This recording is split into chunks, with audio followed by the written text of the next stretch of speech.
Carving a pumpkin today, it's gonna be lots of fun.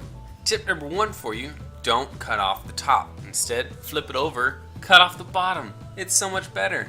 Then when you put your light source in there, like if you're doing a candle, you don't have to reach in there and try and light it and burn your hand. You can just light it and then stick the pumpkin over top. Or you can use a light bulb like I did.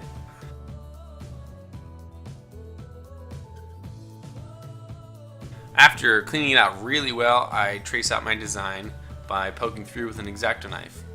Although it is easier to see your lines afterwards if you cut the lines all the way through, kind of in a line, rather than making small dots with a knife or a needle.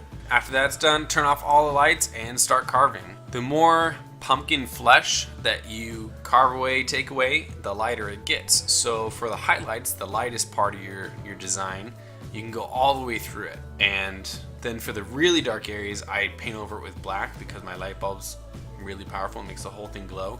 So there's really no black. So I paint the black over and then it looks really good. This time around, I did use a hobby knife for the whole thing, but usually I do more detailed designs and I use a rotary tool to put in all those different values. So you can really use whatever you have on hand, whatever works.